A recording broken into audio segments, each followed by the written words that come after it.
Yo. Hello, hello. Let's see if I can get this thing closer. How you guys doing?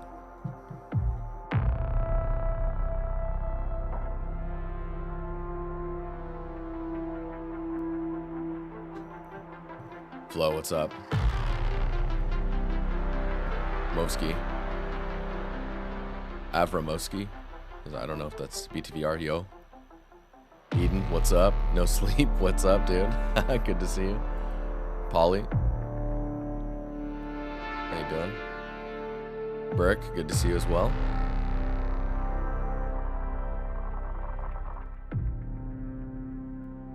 I'm trying a different camera angle. I'm trying to figure out where to put my webcam. It's complicated.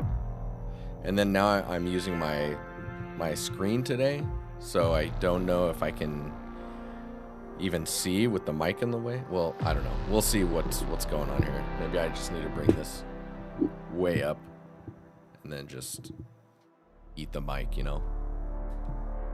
Or maybe I can turn the mic volume up. Maybe that'll work. How's that? Mustache time again. Let's go. Yeah, I'm getting lazy again. I don't know.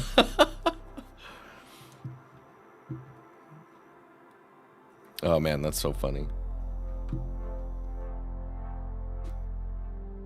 How you guys doing? Wish you had time for personal works again. Yeah, what are you up to? Are you busy?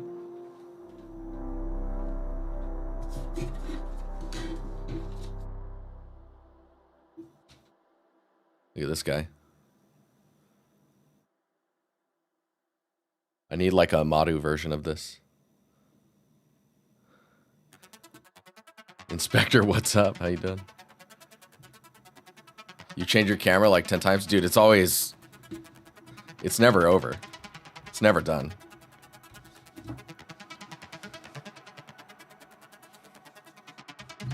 Yeah, it's never over. Frank, what's up? How you doing, man? Hank, good to see you. Good to see you. Working 12 hours a day for 2 studios? Jesus, man. I don't know.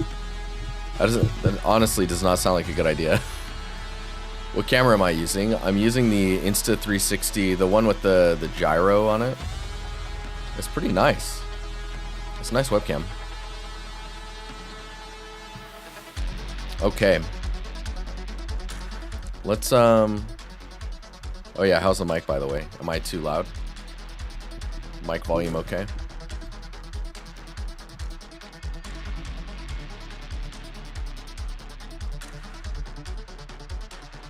You probably need a capture card, Moby.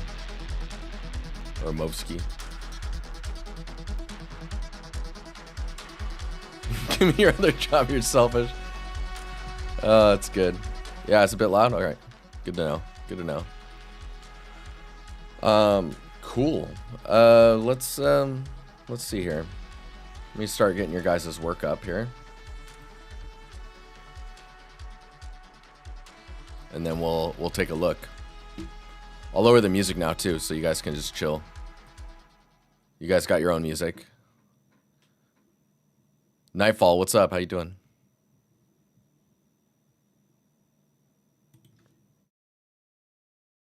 Let me find some music here for myself real quick.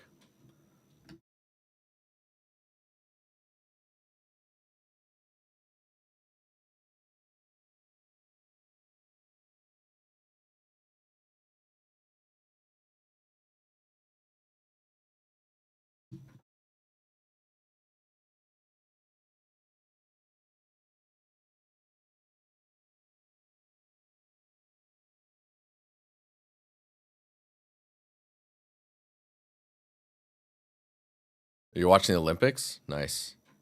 Nice. All right. Let's pull some stuff over, shall we? Your meeting got canceled? So now this is my meeting. I'll take it. I'll take it. I hope this meeting is interesting to you. How are you doing? Good to see you. Green, what's up, man? Tudor, how you doing? Yo. Okay. Let's open these images up. Man, that's a ton of images, sir.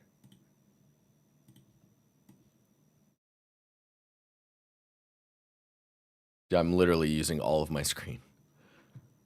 There's no room for anything else. Okay.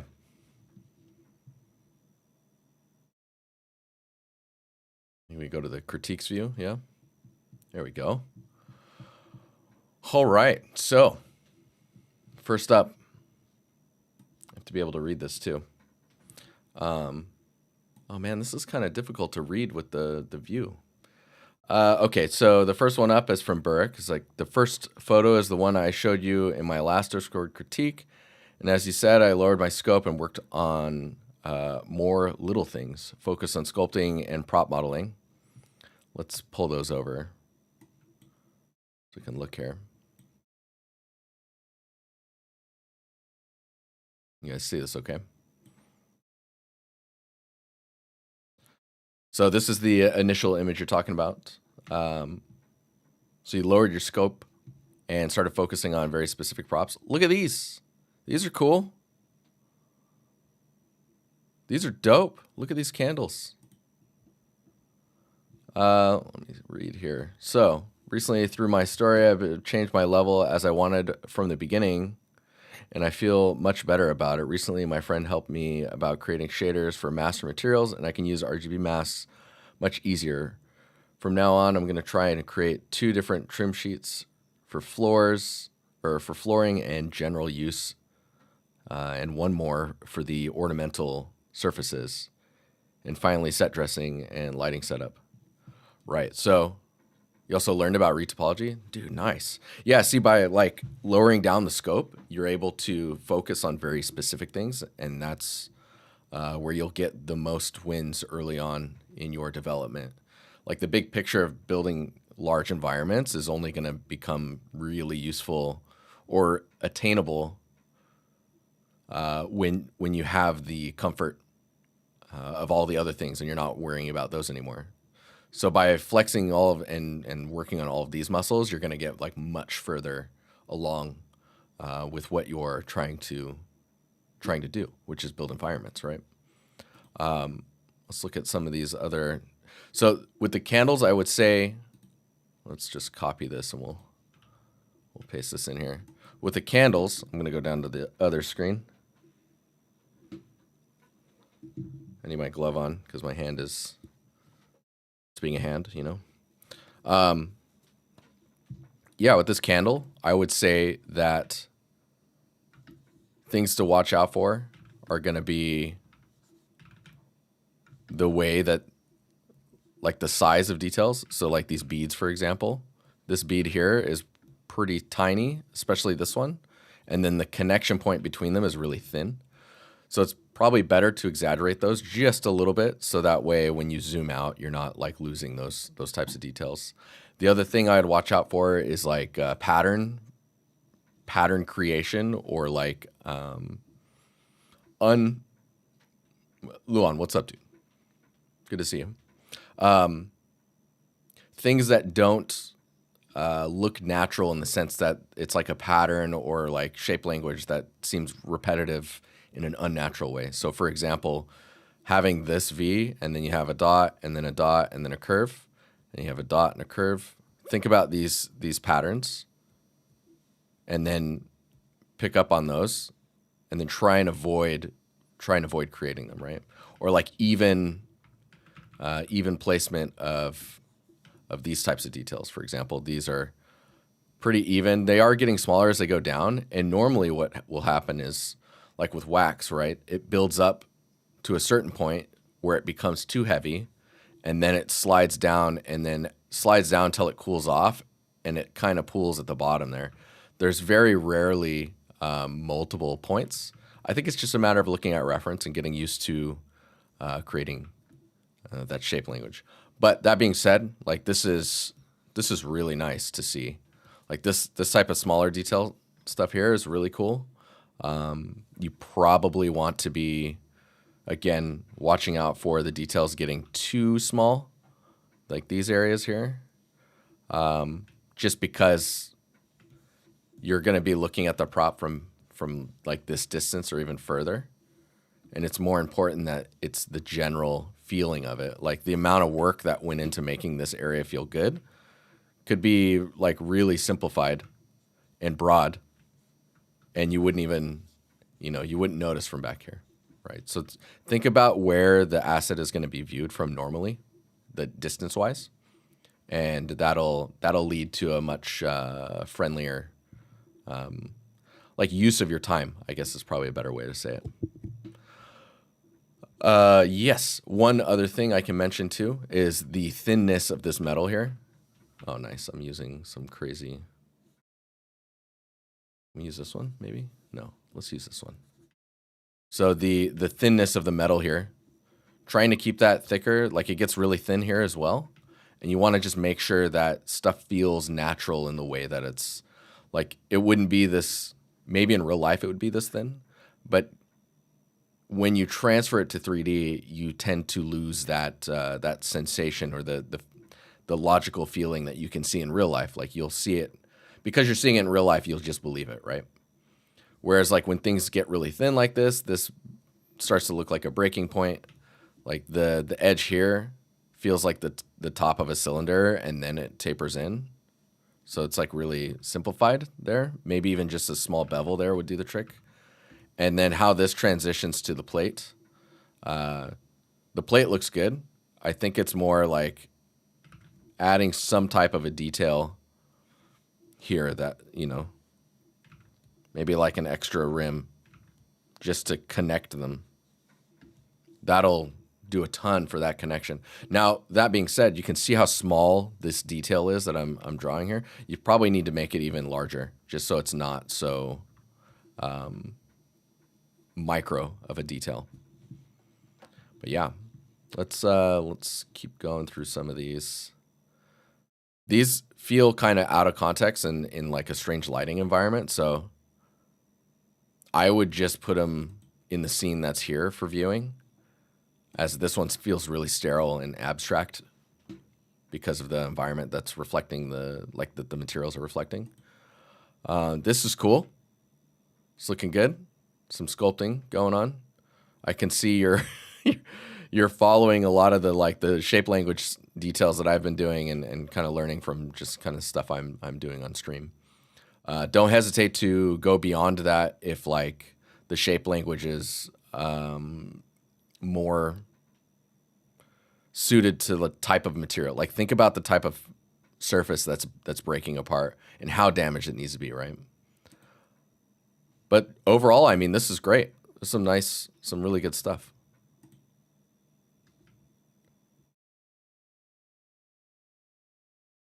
Nice, you're just showing it like in the engine. This normal map looks inverted. You might want to try flipping the green channel just to see if that's correct. Because if the light's coming from here, it looks like it's being lit inversely.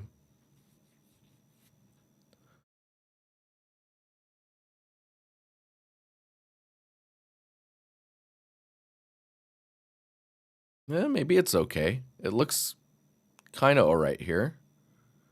You're getting some like normal creasing stuff going on here, and there's some like resolution issues going on here with the environment right now. But I think we're supposed to be focusing on the pillar. There's also a seam here, so remember to triplanar. Like if this is a unique bake, to triplanar the texture before baking it out. What I would actually normally do is split this piece off, the top piece here. Split that off from the pillar itself. And then the pillar itself would just be a tileable material. That way you're not limited by the resolution of the baked texture. And the top piece will end up getting more resolution. Oh, this is looking pretty cool, though. Yeah, this is really abstract feeling. Like, I don't know what you're trying to say here. So it ends up becoming very, yeah, it's abstract. It's hard to know or to process. Oh, this makes it a little bit clearer. It looks like it's supposed to be like some type of a gold crack type material. But yeah, I think continuing to focus on these smaller assets and bringing them to finish and polishing them, getting the textures to not look low res, and learning more techniques and processes for creating individual assets is going to lead to like the end result of you having a stronger environment in the end, right? So some stuff to think about. Really cool though. Huge progress, I think. Like seeing how your assets are coming together and the smaller detail that you're working with is really, I think, paying off. Okay, we got Nightfall. You're new to the Discord as well. Welcome, dude. With the Batman profile pic, dude. That's dope. That's dope. So you let's click on this one. So you recently finished this project and would really appreciate my thoughts if you have any chance to review it on stream. I'm currently aiming for a junior entry-level environment artist position. So I'd love to know if you think my work is heading in the right direction and what I should focus on improving. That's a good request, man. Let's take a look here. I'm just gonna mute the music. And then we'll just full screen this.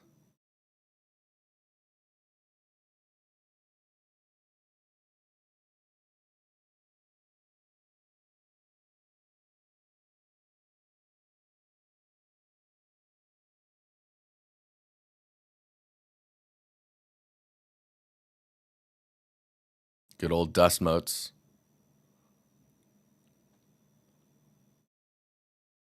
Ooh, okay, right off the bat, I like the roughness on the walls. Oh, there's some nice detail on the ground too. You don't hear music because I don't want to get striked.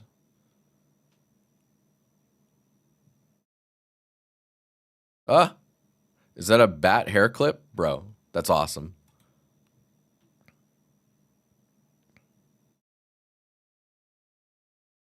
Okay, I'm just kind of looking around as we go through the environment. The duck too, that's great. It's great use of like reusing your props. So I'll copy this in chat if you want to listen to the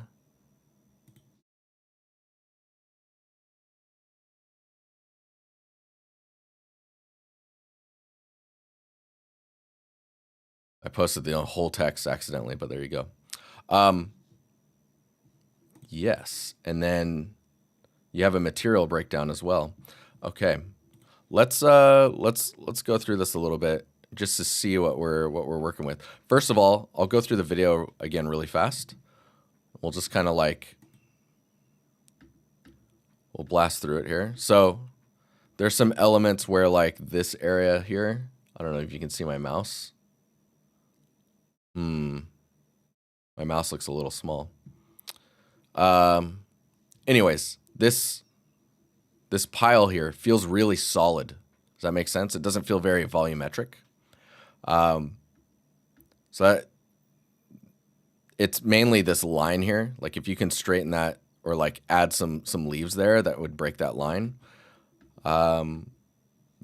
Where the overgrowth is happening, it's pretty overgrown. So you would expect it to really like creep into the space. There's some lighting issues where the foliage looks quite a bit brighter than the environment around it, and it doesn't really feel like it's being affected by the shadows, right? So like this looks like a more mid-tone than like a shadow. And this is, of course, this is lit.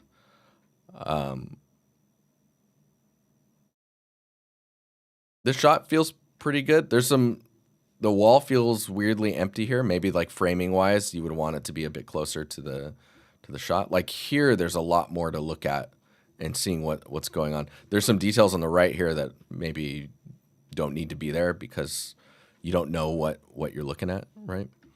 And again, the foliage is quite bright on the ceiling. There's like a general mid-tone value.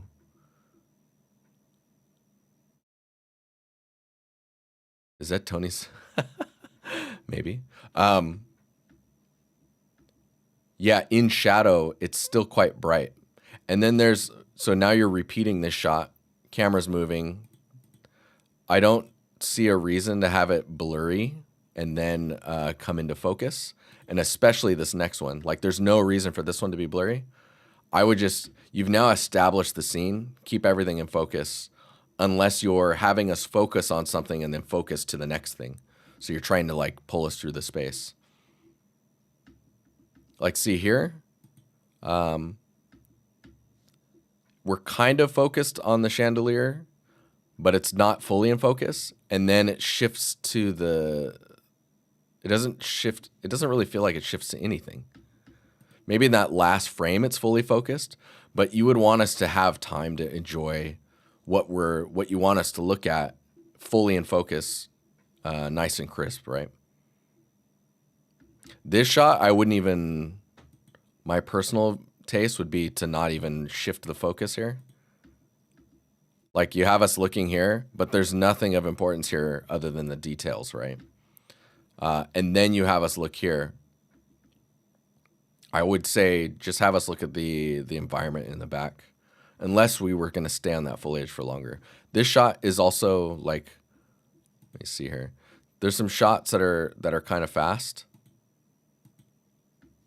Yeah, I wouldn't shift the focus again here. Podcast, what's up? How you doing? This also feels so first of all, this shot is very, it's out of focus. It's not very sharp.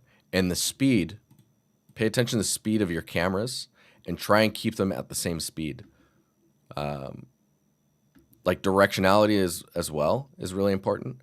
Think about like if it was like an amusement park ride. So you have us, okay, we're gently moving to the right. And then now we're moving to the left all of a sudden, like abruptly. And it starts slow. You can see it starts still and then it slowly ramps up to the movement speed. You want all of your shots that are having movement, you want them to be continuously like in the same speed or motion.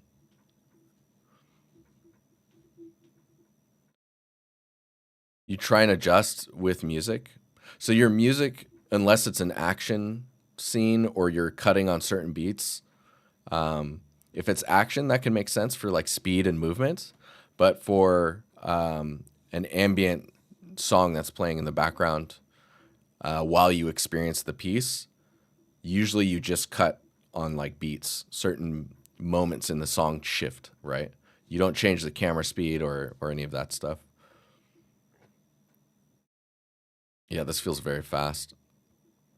I think the thing that's maybe the weakest right now is the lighting and it just like the general contrast. This bowl feels like it's placed on top, trying to find a way to get that to feel integrated more, even if it's just like a trim of like that grout that you would put on the surface. See, now the shots are moving all fast. It feels like all of a sudden we're rushing through stuff. We're trying to rush through the scenes, and I'm not getting enough time to take in the shot. The dust motes are also really heavy. Maybe halving them or toning down their brightness to half so they're there, maybe even moving less. See, they're all kind of moving in a random direction as well. So it's just something to think about when it comes to your dust particles.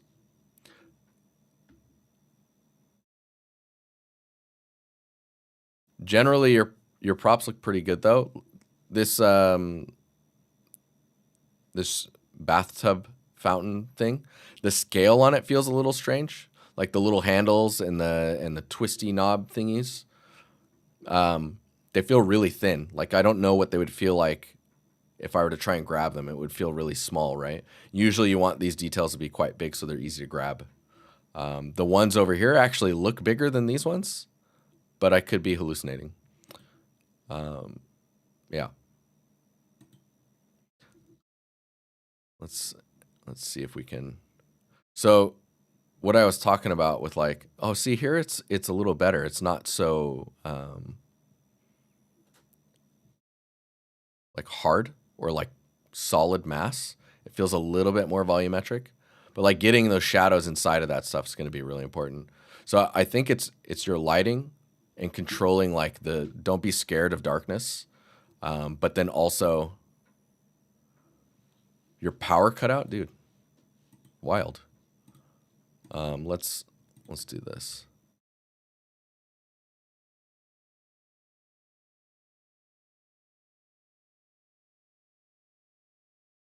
There we go. I'm like, what am I doing? Yeah, so if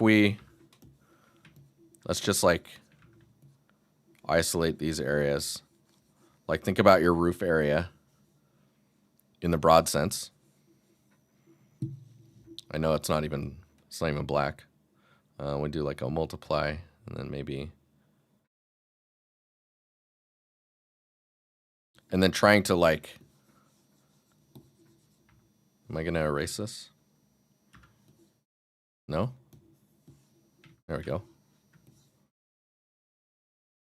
So it's trying to get your ceiling to feel more like it's the ceiling, you know? Like a bit darker. Let's see if we can't turn this up even a bit more. And then we'll lower the... Yeah. Because like even back here, you can see that it's quite... Yeah, I'm just not going to look up. It's okay. I'm going to ignore the fact that there's a webcam. Getting that whole back plate. What the heck is going on? Why? Oh, I know why. Right.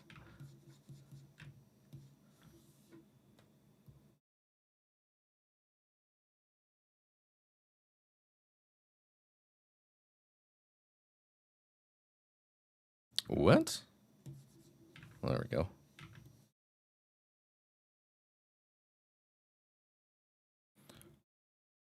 Yeah, so like using the shadows to like separate out the space is going to help you a ton. Like, of course, I'm just like poorly painting on this. But it'll help you with just getting a bit more volume into your shapes, right? So like, for example, this big object, which is the foliage, looks like it should be darker like it is here. And then softening it up, it starts to feel more voluminous, right? Let's see, we can't... Yeah, so that'll help a lot. And then you can use that also to separate the lantern from it, right?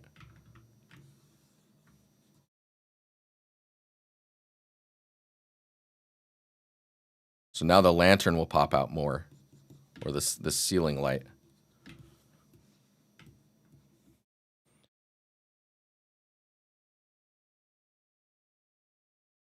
Yeah, and then you get a better sense of the shape of the space.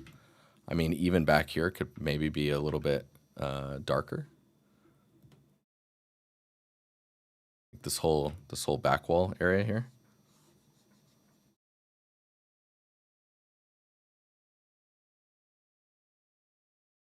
Just to help you like separate out, and of course there's like the dust and stuff. The air, the volumetrics would be softening this a bit.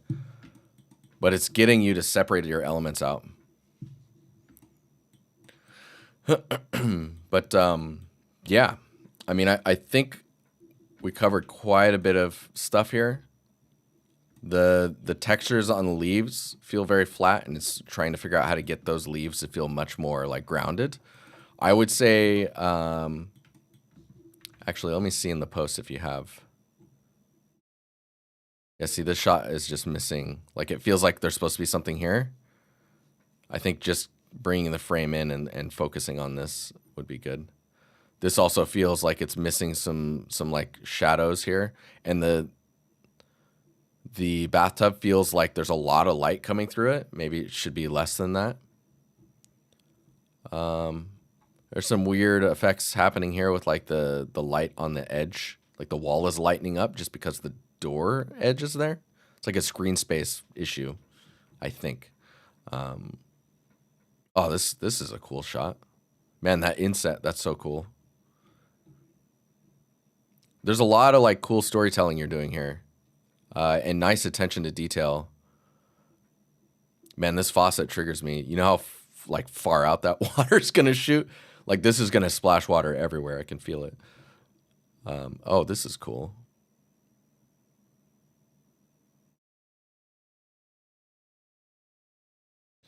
The other thing I was gonna mention is just how the grass just kind of stops, and you want it to kind of like flood in a bit more, or like have like a more gradual fall off. In some of the angles, it doesn't feel like it's got the fall off you're looking for. Dude, you got time lapse of all of these? That's cool. Ooh, nice little breakdown of your set here. Oh, this is cool. Your curtains feel a little, what's the term for that?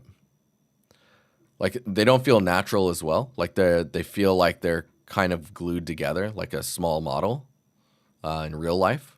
And so you're probably going to want to look at like steadying, sculpting folds a bit more and all of that stuff. Don't hesitate to simulate these as well in Blender if you need to, or it looks like you're using 3ds Max and Maya. What the heck's going on? Are you transitioning between tools? This is cool, man. There's a nice variety of like micro props and detail work that allowed you to go wild with your propping and really like fill the space out with detail. Oh, this is cool. Great way of showing the breakdown. Yeah, this is what I was looking for. Okay, so you can see like the grass on the ground is too bright. The leaves on the walls is too bright. This is probably a little closer to the right value. This wall might be too saturated, but it's hard to know. This is more about the understanding and balancing of PBR value, right? So it's like looking at your saturation, looking at your values, and just kind of bringing those together. Lighting only. I'd be curious to see a roughness render more than a lighting only, just because it's really useful to see how your understanding of roughness is, right? Because like I see this image and it tells me that you still have room to grow when it comes to understanding PBR from the albedo standpoint. And unlit is not the same as buffer. G-buffer color. So keep that in mind. If you want to put this render up, I would do G-buffer color, or like the buffer view, and then I think it's just called color. Very nice. Big post. We took a bit of time on that one, but really cool. Really, really cool. Hopefully that was useful. You did post a material post as well. I will skip that just to make sure we keep getting everyone else's work in some time. But really nice stuff. Welcome to the community as well. All right. So Karim, you didn't write anything, so I'm just gonna like react to this stuff. No problem, Knight. It's a pleasure, man. Okay, so with this one, right now I would say, and maybe it's like this in real life, but the door feels like how you would place a painting on a wall, right? Oh, sweet lemonade. That was a really nice project for sure. It's whip. Well, yeah, for sure it's still whip, because if you posted this on your portfolio and this blockout was back here, I'd be like, dude, it's not ready yet. But yeah, the making sure that your doorway does not feel like it's placed on the wall. I think the the things that will, let me see here. The things that will fix that, or maybe fix isn't the right word, but so right now you have a lot of like, let's do this. There we go. You are not going to see that color against this. Okay, cool. So you have the like trim patterns, right? These patterns are nice. And then they've got the blocks down here. Getting a trim pattern that goes along the bottom of the wall will help connect the design to the wall. And that just instantly like locks it all in, right? I don't know if it's like that in real life. Maybe the trim is even higher if we're talking Louvre. So maybe that matters. But yeah, getting this like type of detail, something here, right? This will really help connect everything, especially if these patterns kind of match the door or whatnot. Depends how you're going about it, because I'm not looking at any of your references really. But all the details here look pretty nice. The cracks here feel a little placed. I wouldn't add cracks for crack sake, if that makes sense. Like this feels really, it's hard to explain what type of, like how this happened, you know? So something to keep in mind there. Let's see here. These details are really cool. I'd push them way further. Like, let's say that this detail, it looks like it's sticking out about like 2-3 centimeters. I'd turn it up to like 10, like double the amount that it's extruding outwards. Because if you're going to be, you know, taking the time to do this stuff, you really want to make sure that the lighting reacts with it, and or like the camera moving around, that you see the parallax of those details kind of shifting. It's the same here. Like this is really cool. Also feels very flat. And I think it's not flat for sure, but this would help a lot, just pushing it further out. Yeah. It's cool though. Some really nice details. Yeah. Let's see what else we got going on here. Yeah, this is looking cool. The ropes really help quite a bit. I think with, oh, nice. I'm just going crazy. There we go. Look at some references, because the rope might be really low. Maybe it needs to be a little bit higher. It just feels to me, it feels a bit unnatural how low it is. And I don't know how you're placing these. Maybe these are unique, or the rope is unique, and then these are like the poles are separate, and then the rope is separate, and then you're just placing them. I think getting maybe 2 different rope or 3 different rope shapes. So like one that's here, one that's here, a little bit higher up, one that's lower but like closer together, right? 2 poles, 1 rope. Okay. I would separate them just for the sake of like variety. And then maybe a rope that's like really close like this. Because you can take a rope that's close like this, and then you can put the pole next to another pole, next to another one. Like they're storing them on the side. Some are slightly different distances from each other, which allows you to use different lengthed rope that can make for a more natural feeling when it comes to that stuff.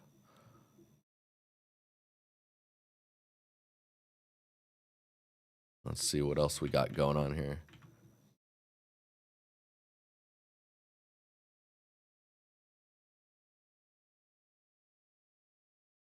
I can't tell from here, but a detail that helps connect this, Raggedy, what's up, dude? A detail that helps connect this would be really useful. Dude, I can't. All this tabbing. So much tabbing. Yeah, even if it was like this big.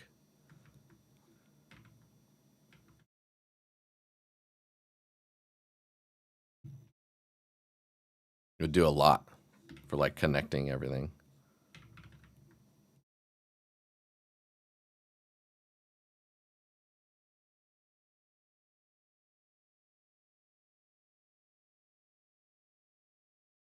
I can see.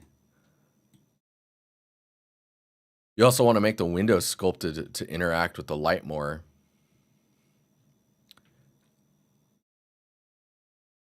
Are these supposed to be like a stone? So the window frames themselves are stone? That's pretty crazy.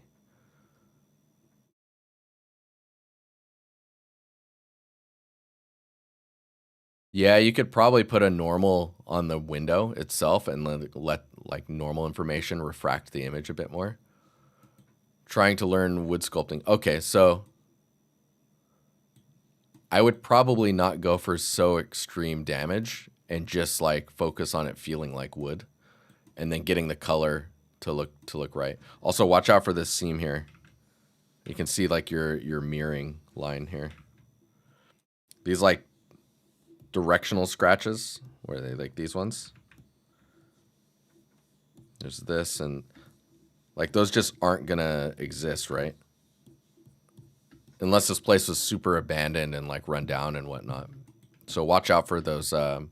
Kind of just feels like a general surface damage that I think just won't make sense here. Also think about how everything meets the ground. Everything has like a bit of a logic when it comes to like how things attach and how walls meet the floors and what they do when they get near the door frame and what happens at corners. Like you see, you have this like inset here. Maybe that inset's going to happen up here, and that'll feel quite natural.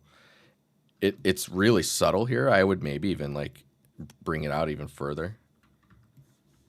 You know? Yeah. It's 3 bricks high. Yeah, so it's going to be somewhere around here. If I'm counting my pixel bricks correctly. Cool. And yeah, and then this detail. This is looking cool. I would say careful on the edge highlights in your albedo. And don't hesitate to, like the details down here, these like smaller details, these are really small. I would emphasize those, maybe less micro information and larger shapes with more depth to them. Tobias, what's up, dude? Check how the brick/grout lines align with the wall sections of intersecting objects. 1 to 2 centimeter bricks in some places look strange and gamey. Yeah, that's a good call. It looks like it's good here. But yeah, you want to just make sure things feel like physically accurate, right? You see, you get really close here, and then we're like, okay, how do these meet? This is like the perfect area, like if it's going to be in the shot, to just place either like, well, you'd probably place like an alpha decal that just shows like little bits of dust and stuff that's built up around the base, or just like a general like a decal for roughness that just adds a little bit of breakup around these edges. And it's just placed there just for the shot, not to like say you do that on every game and every freaking corner. That gets kind of wild.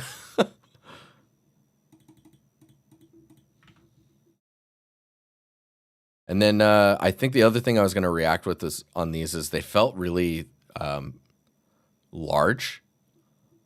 Like these felt like wider or fatter than they're supposed to be. But in your reference, maybe that's what's going on. So just something to check on. You can see these. It feels like this detail is just really, it's asking to be overemphasized or like pushed a bit more. You also don't want it to be like, I want it to be stronger, but I also know that making it stronger just outright will be too busy. So the pattern would need to be calmer for it to be stronger. Do you think the weakest thing is the composition of the main hallway shot? I mean, there's no seating. I guess this is like a trash can thing.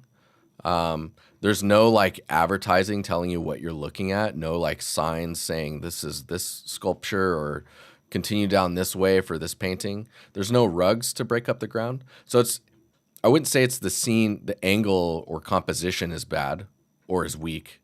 It's that the scene just isn't fulfilling enough yet. It's not checking enough of the boxes when it comes to the logic of it.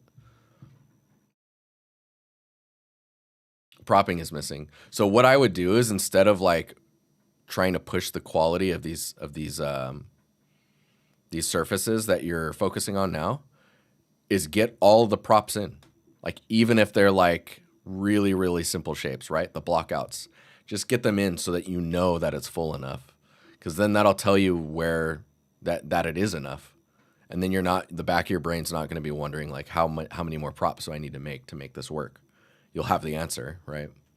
And if it's too many, maybe then you descope your scene a bit. If it's too much to work on, that is. But yeah, really cool. It's just you're just moving along, working on the scene, getting things to happen. I wonder where these go. Are these just outside the window? Yeah, they are. Okay. And I mean, once the scene's quite filled up and it's got all the details you're interested in having, and you're happy with that, then we start looking at like, okay, where do lights go? Is it daytime? Is this like light up here? Is that like bleeding through? Is that a hole up there that's not supposed to be there? Do we do it at night? Maybe it's like a heist. Maybe you can have a guy that's like hiding here and there's like 2 security guards down the hallway with the flashlights, like pushing these cool, like interesting stories. It's hilarious that you're looking at the Louvre and I'm talking about heists. Completely unintentional. I think all of these places should probably have nothing is more interesting than a museum heist from a portfolio perspective. The squint test has a lot, has the shot blend together, finding a focal point, like a red door or, oh, that's a good adder, dude, that's a good one. Yeah, when you squint, there's not a clear focal point. Honestly, if you were to make this nighttime and there's like the clouds and a little bit of stars and stuff, and then there's like spotlights that are hitting the statues, and you've got this kind of moody ambience, that can really get the shapes to pop. Just because it's night, it makes it a lot easier to figure out like a focal point. But until then, I'd block out all the other props you think you're going to need. Don't even need to be very detailed. They can be very, very simple, like 100 polys, less even, just so that you know their size, where they go, prop with them. And then do a few different lighting scenarios and see what really sticks. What do you want us to look at? What do you want us to focus on, Everything's very warm right now. You might want to check your albedos and see if the surface is supposed to be warm or if it's just the lighting that's doing it. Thumbnail test is also a pretty good one. Yeah, you can do like, if you have a navigator. Oh, nice. What happened?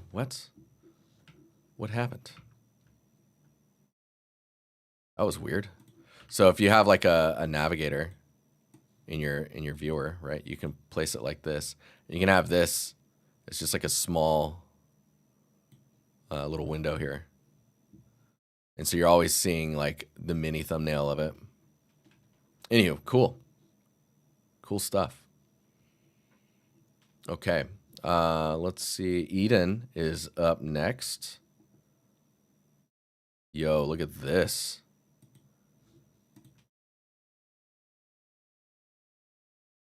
Look at this. That's cool. Well, hi again. Hello. This has come a long way since we last looked at it. So we've been changing the camera angle to add depth. I was wondering if this change in angle works for this, for that, and how do I push the background, midground, and foreground. So there isn't, when you're working with like a diorama, there isn't too much of a background, midground, foreground. There's like there's your focal point, right? And then there's like, I guess you could say that these pillars are the background. And then there's even another layer further back. I think take the details that you're adding, like you've got some, like, I'm assuming there's some type of coral type stuff on the rocks here. getting that color to be a little bit closer to the rocks will help push them back. So compositionally, they don't grab your eye as much as the... Yeah.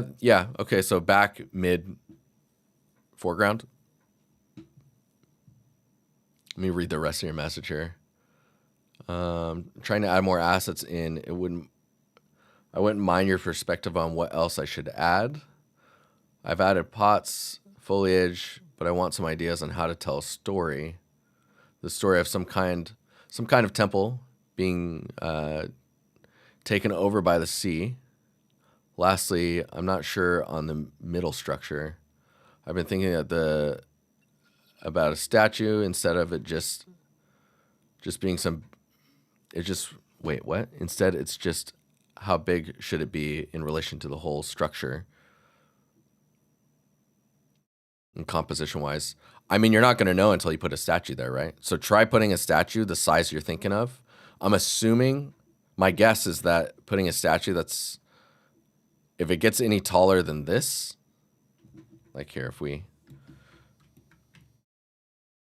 So if you have a statue here, right? And let's say it's like this big. This is your statue. Cool. If it's that big, maybe it's okay.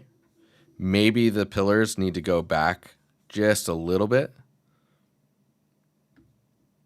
So if the position of the pillars is here, maybe they go back to here. So just so there's a little bit more breathing room, right? But it doesn't necessarily need to be like that. But you won't know until you try. Block out something, right? You're saying an owl? Totem of an animal? Or an animal? Dude, a totem is really cool. Like this whole part here could be part of the totem. I guess the only downside with the totem is like it'll end up being more or less very similar to the pillars in shape language. Dude, this is kind of cool. Anyways, I think this can work.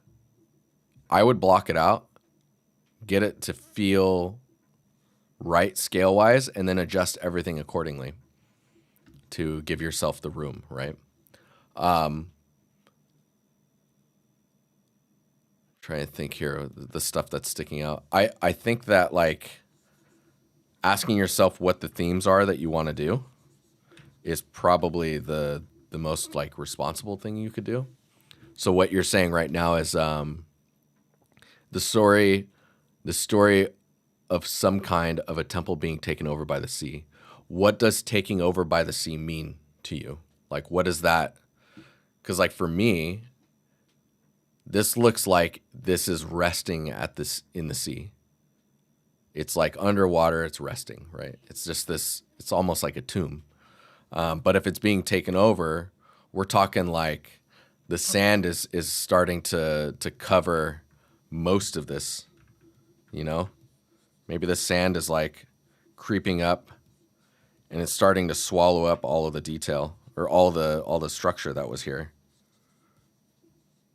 And you get the sand like in the crevices and it's just starting to eat it away and absorb. Kind of sad, actually. Sand like coming up onto the tops of this. You know, it's just kind of consuming everything. Sunken air temple, dude, let's go. Let's go. That's cool. That's a cool idea. Some of the texturing stuff I'm reacting to right now. I saw it in the last one, but I was like, I'll just ignore it for now and see where we get to. But the highlights that you're putting on the stones and like in the pillars and stuff, they feel like just straight up wireframe. And I don't know how to read that otherwise. If that makes sense. Like it doesn't feel like you need a lot of this detail that's here. That's your trim? Aha! You didn't UV that. But I mean, even this, like, I wouldn't Let me think here. I would trim sheet like this part. And then I would actually I would model this in. And then use this as an opportunity to split the trim sheet to make the next one, you know? It's also, it feels a little strange that it becomes wider here and then it narrows again here. Like normally the pillars will narrow at the top and then become wider at the bottom. I would play with that and just see what it feels like. I'm still stuck if I want to go hand painted or PBR Overwatch. Oh.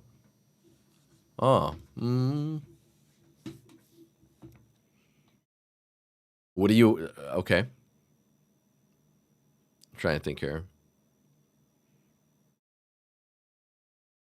I mean, PBR Overwatch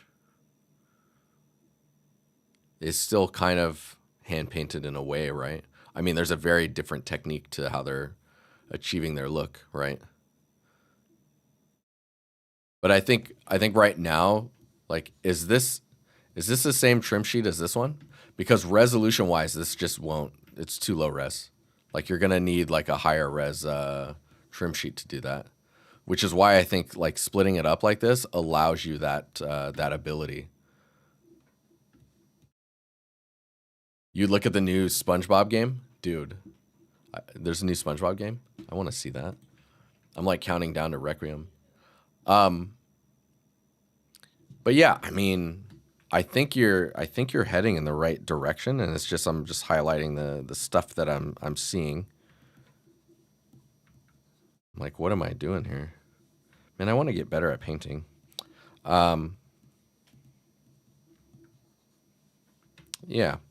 So these, I think trying to figure out what you want to do with your scene as far as the story, and then the statue you're talking about, find those, get them in, and feel confident in those.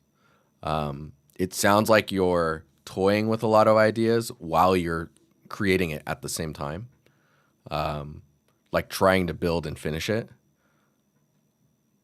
But then also having these ideas that make you hesitate and not be sure about what you might be wanting to do.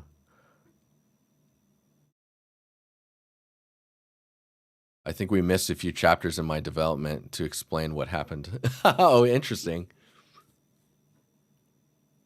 I mean, sometimes it doesn't need explaining. It just needs to look cool, right? The sea taking it over, to me, my brain immediately thinks about the sand just kind of swallowing up everything. It's the same as like deep desert, right?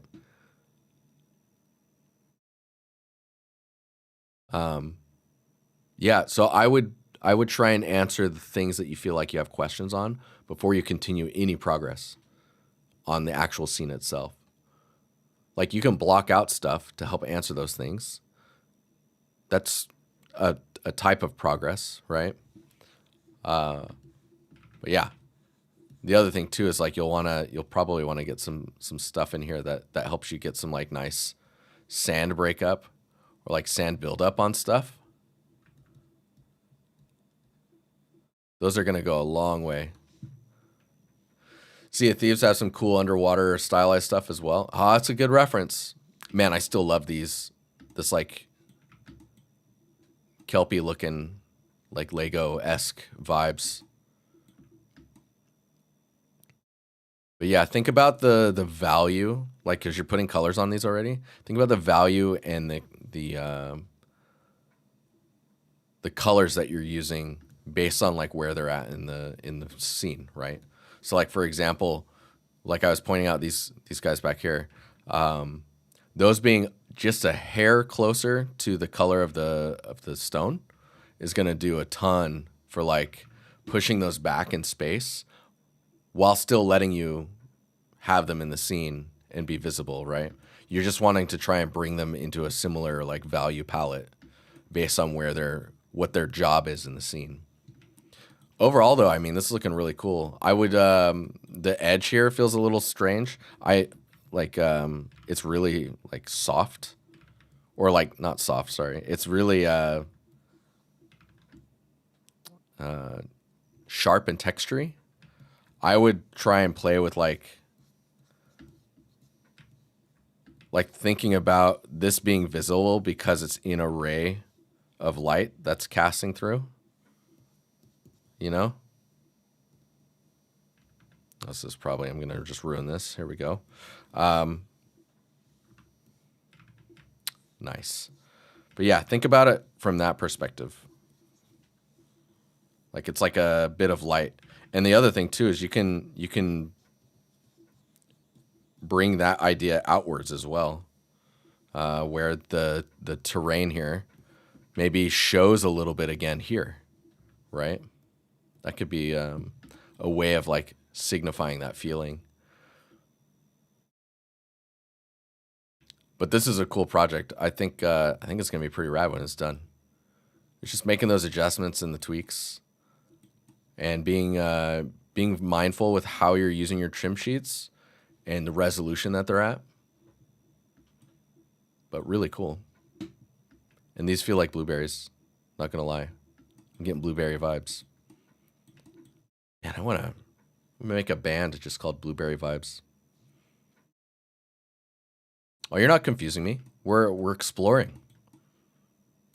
You're all good. Don't apologize. Cool. Okay. Where are we at here? It is, what time is it? It's 9:04. We're doing pretty good on time. There's a decent amount of scenes still. Dude, I just got a preview of your stuff, Nick. Dude, that's like, I'm excited, man. That looks great. Okay, Dino. Najer, don't apologize for being late. You arrived precisely when you wanted to. Ryujin, good to see you. Okay. Up next, let me just crack all of these images open. Eat up all of my RAM. Let's go. Oh, nice.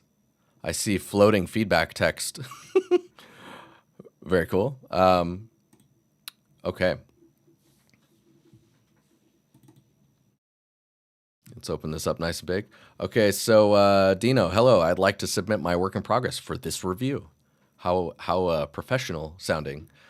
I added some comments for context for stuff I didn't finish yet, also missing some stuff from previous reviews. Most of the mask, color, roughness, values, and textures are placeholder, which I will be refining during my technical lighting mentorship. Dude, this guy. Nice, man. Ship it. Majority of the stuff is procedural, including modular assets, props, and PCG forests. Everything is modeled in Houdini. Very cool. My question is, currently, I'm using Megascan's vegetation. I thought I was somewhat good in making it, but I see that I'm not so good compared to expert vegetation artists. I mean, we have to be honest with ourselves and remind ourselves that they're an expert vegetation artist, which means they've been doing it for likely 10 plus years, right? Oh, Dino's falling off his chair. I'm going to let Dino, he's laughing really hard right now because of my professional comment. We're just going to let him get it back up. Okay, he's probably back on his chair now. Okay, we continue. I'd like to know if using Megascan's assets would cause a huge negative impact on my application as a junior environment artist. No, it will not. Or should I do a couple of polished plants to show that I know the workflow for a forest and use Megascan? Wait. To show that I know the workflow and for the forest, use Megascan stuff. So if you want to push yourself to create that foliage, go for it. Maybe some of the closer elements that are near the camera, you could do that. But there's nothing wrong with using Megascan's foliage. If you don't want to be a foliage artist, or you're not enjoying it, or you want to just get the scene done, just like Megascan foliage all the way. Totally fine. Just make sure you note it somewhere that you didn't make the foliage, and because there's a lot of other stuff you're doing in here, right? And the focus, I believe when you first started this, the focus was building the structure, working on modularity, textures. You can't like do it all in your because this is your first portfolio scene as well, right? So something to remind yourself of. Let me see where we're at here. Adding some screens and 2 short videos. Okay, we'll look at the videos here too. In the video where I showcase procedural RGB masking, I'm creating a simple RGB vertex mask in Houdini and then breaking it up with a world-aligned noise inside of UE, inside of Unreal. On the roof tile, I add some options for broken tiles. Okay, so let's go through here a bit and look at some of the stuff. So this shot feels pretty cool. There's some like, is there parallax happening in here, or is this just modeled? It looks modeled. I think because it's like fully reflective, or it's metallic and then has the roughness value at a point where you can start to see the reflections and stuff, it feels like it's ghosty or cloudy. You might want to make it just a little less, like make the roughness a bit brighter. Yeah, it's extruded plus decal trim sheet. Nice. Yeah, I think it's just maybe your roughness just needs to be a little bit more rough. That way you're getting less like noise contribution in the surface. And also if you think about like, see how shiny this is and clear? That feels very artificial because of it. It feels very generated. Whereas this would probably be a lot more like diffused in its reflection, but it would still be reflective, right? You'd still be able to tell it's a metal surface. So some detail to look at. There's some stuff going on here. What is this? So this looks normal, and then there's like these dark inverted things going on, but they're not here. So I'm not sure. Maybe it's because of how they're reflecting. I don't know, but I'm noticing that, and it looks like some type of a bug that's happening with the way the surface is rendering. That looks cool though. I mean, this is all looking pretty sick. The ends of the wood,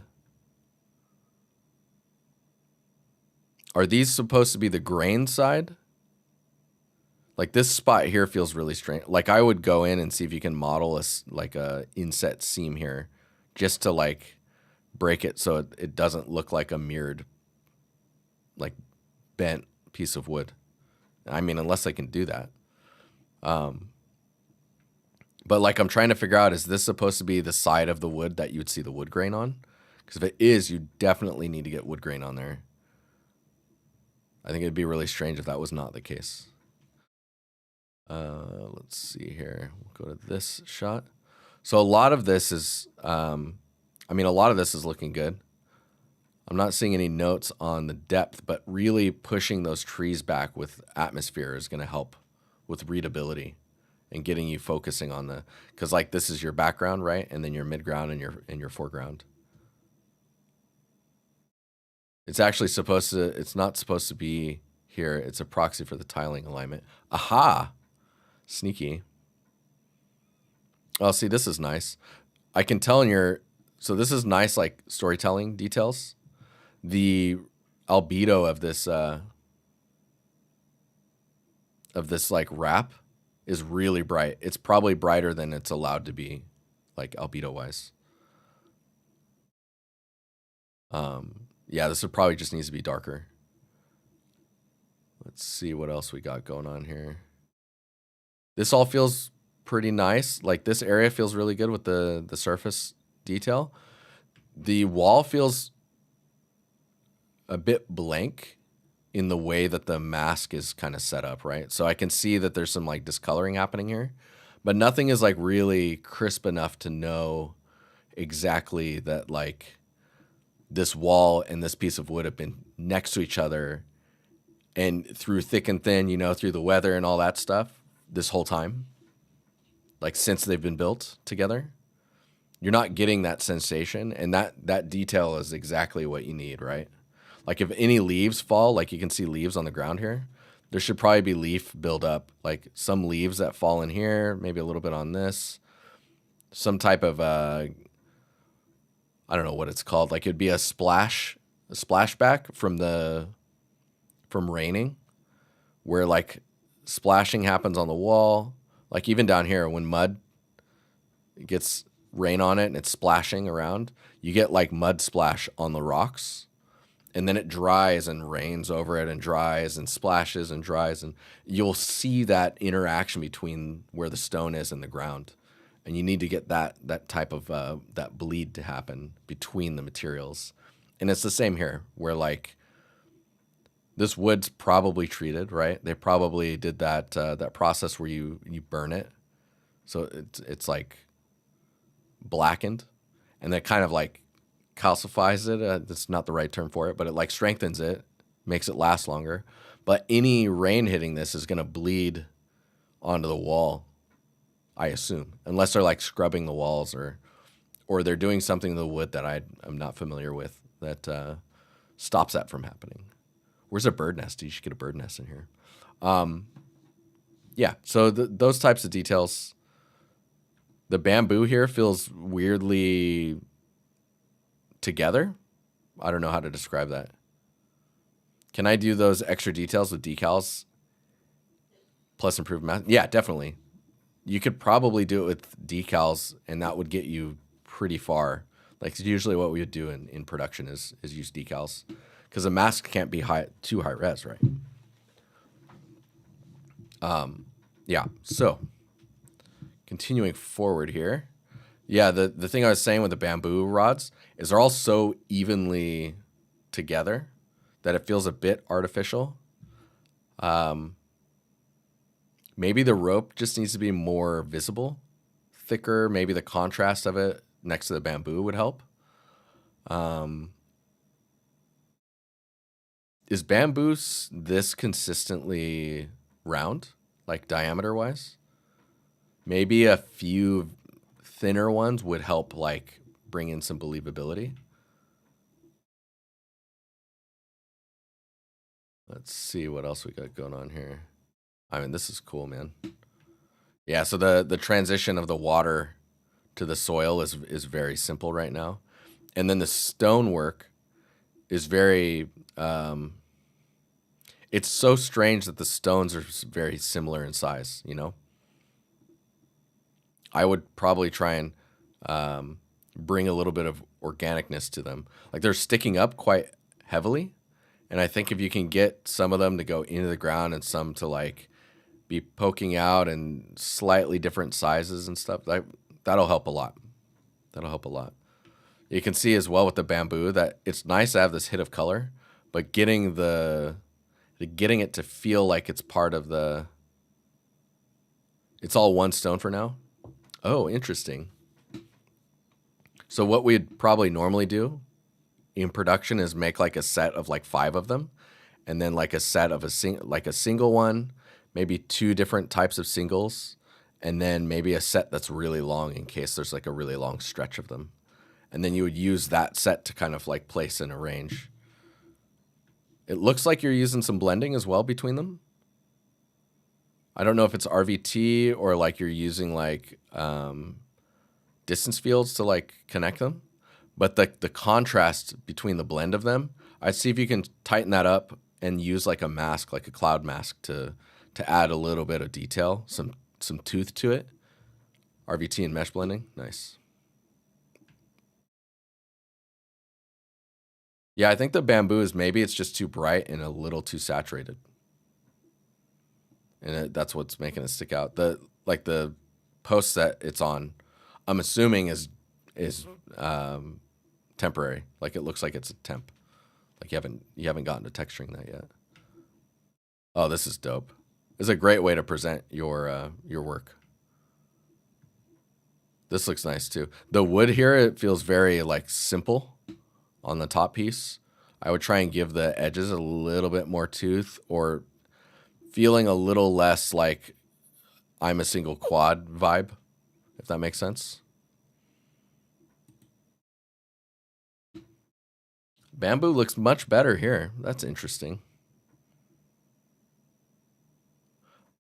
It might still be too saturated, but it definitely feels more blended in now. I like the way you're presenting this stuff, and dude, the complexity of this little like island of props is pretty cool. Really like this.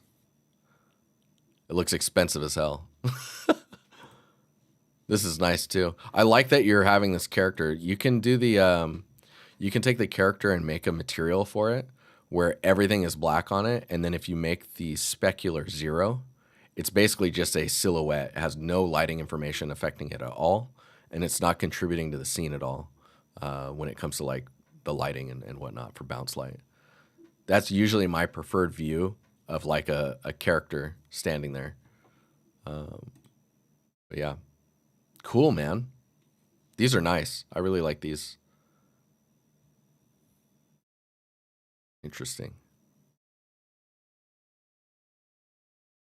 Nice. The handles on these feel, the rope handles, think about the scale of that and the scale of like the handle of this bucket, and imagine you're holding them.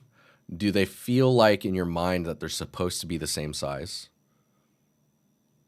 Or that they're supposed to be closer together in scale? Like just close your eyes and think about these objects that you're seeing and holding. Of course, look at reference as well if you can find any. But I'm assuming that these probably are supposed to feel closer than they are right now. It's like same with this handle here, like this little rope for hanging the, I'm assuming that's a spoon, or some type of like large ladle type thing. The size of that rope and the size of this rope and the size of this handle. Think about like what they feel like. Same with this rope. Like these look pretty close together. Same with this one. But yeah, maybe they're supposed to be like this. I don't know. Just something that's sticking out that I'm thinking about. Let's take a look at some videos.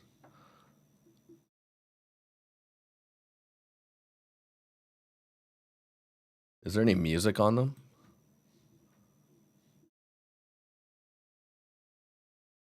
All right, let's take a peek here.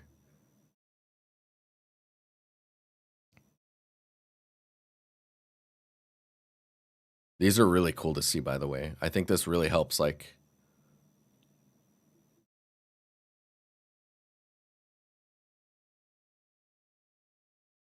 seeing how you're thinking about these type of man, that looks really annoying. Not the controls, the fact that you're like changing things and then it just like keeps spamming these like updates.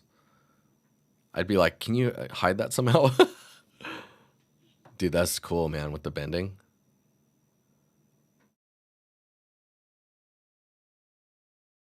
I think in this presentation, I would see if you can get like an HDR map that you can blur and like maybe tone down or something, just so you have, nice, what's going on here? AOC. Dude, we're streaming right now.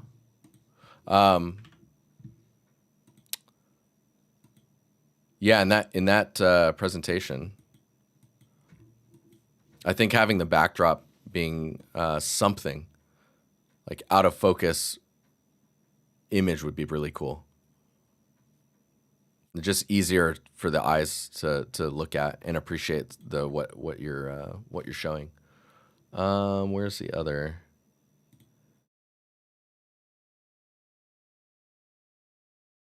So this is your RGB to vertex.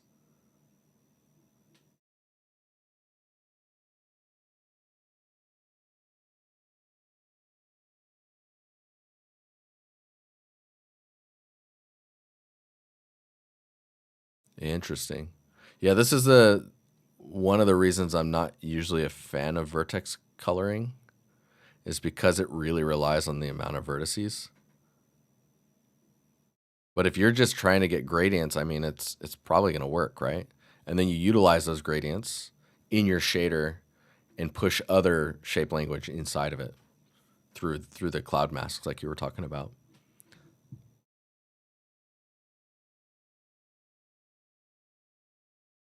Yeah, see, the nice thing is the way you're building here is really supportive of the idea that you're going to build multiple villages for an entire game. It becomes much easier if you have a tool and a system set up that you've built that enables you to be able to pump out in volume.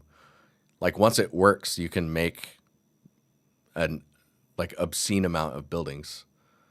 Especially if you were to like then take it further and build a tool to make the buildings. Yo, I'm here to learn, dude. Wrench fries. Dude, that is the dopest name. I hope you learned something. That is a dope name. Welcome. But yeah, that's I hope I answered your question, Zeno. It definitely looks like it's on the horizon of about to be done. Don't hesitate to use Megascan's foliage so that you don't have to build foliage or spend the time building foliage. Yeah, really cool. Okay. Next up is Ryujin. Let's get in here. Let's see what we're looking at. Holy bright. Yes, sir. Thank you very much. I appreciate it, dude. No problem. No sleep, buddy. All right, we got a wild looking tree. I don't know what this tree is called, but let's see what's being said here. All right, so I'm gonna try and redo this tree, and this is what I've got so far. I'm missing a lot of stuff, but I'm really focusing on the canopy and the general shape for now. What are your thoughts on it so far? Any pointers? Some extra info. I'm using reference just for the tree, and the global scene is another reference. I'm redoing it as realistic as possible.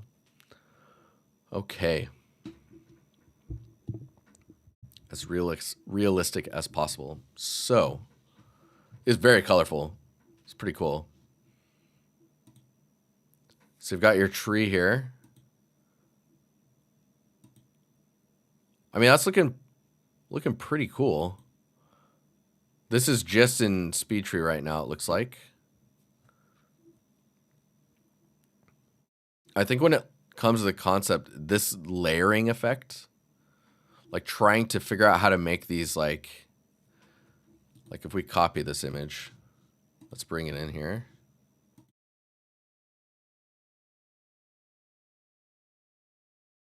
And then I think I'll just like tone it down so we can paint here. So the shape language here.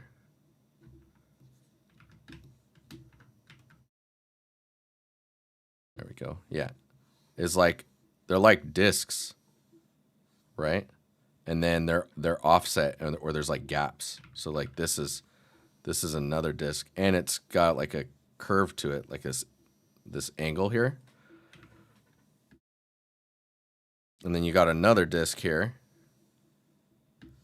that goes all the way over here, right? And you can see the gap between them. This disc goes all the way here. I think there's another one here. And you're seeing like the separation of these planes, right? It's a little bit abstract for sure. But like thinking about those discs and trying to imitate that language is going to get you your look. And I think you're doing it a little bit. Like you're seeing the language that the same type of language you're trying to push, right?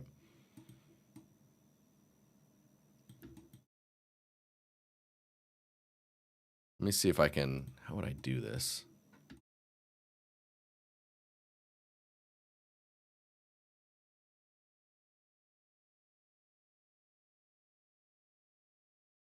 So oh man, this is, let's think about those discs, okay? Trying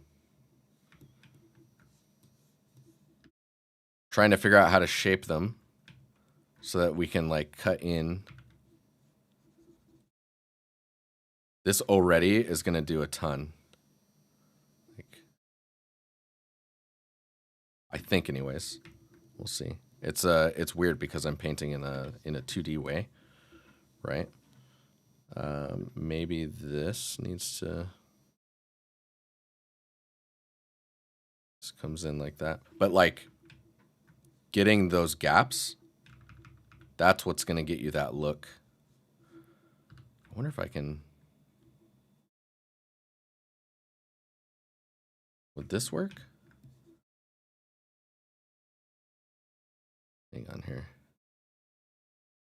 What is going on? I need to rasterize you. Yeah, okay, cool.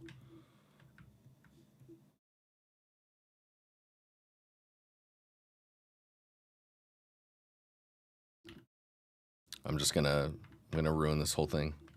I'm scared.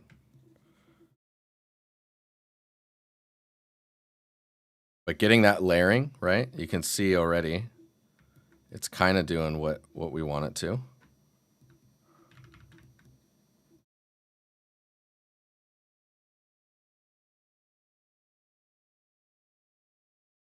You see here. I think you're already doing it in some areas. But yeah, it's that type of stuff I'm trying to highlight. So what you can see is like you've got this you can see this edge here. I should probably do this in another color. Hang on here.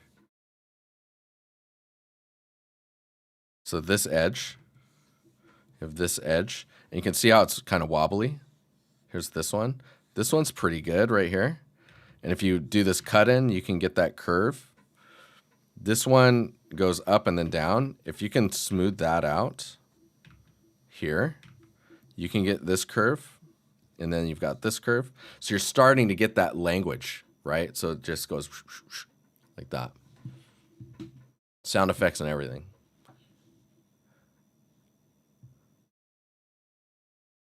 So it's trying to imitate that type of language, so that way you can get these planes, these discs. And also, like, think about the shape overall and how the end result, how it comes together. It looks like there's a little bit of like scattering of bits here and there.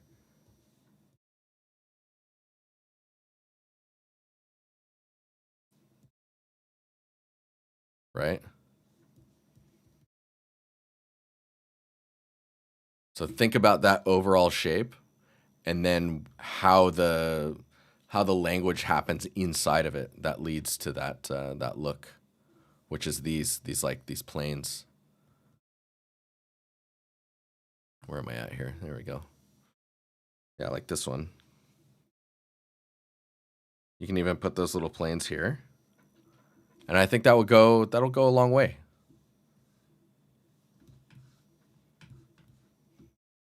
So if we look at your root system, I think the root system, I would do a combination of like achieve. Okay, we use a different color now. Hang on here. I would achieve these roots. These ones here.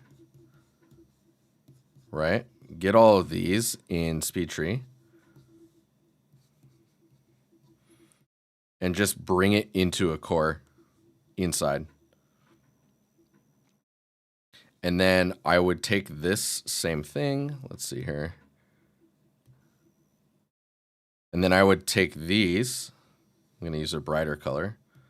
These ones go on top,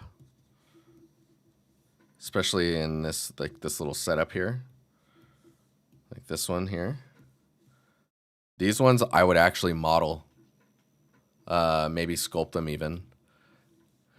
And then I would do one more, which is this one here. I mean, maybe this is part of it as well. I'm not sure. It doesn't look like it, shape language wise. Because you can take this one and then you can rotate and position it and reuse it over here. You can reuse it, scale it down, reuse it in here, right? And get the smaller details. And then it looks like there's a little bit of like some steps here or whatnot. There's also these little tiny. Let's go back to this orange here. We'll make it a little brighter. These little tiny trees, you could make like 3 or 4 of those, and you could place these, right? Because then you can see them down here. You can place them down here and get these kind of all set up. These are all placeable and don't necessarily need to be part of the initial, like the main SpeedTree, right? They could be modeled manually.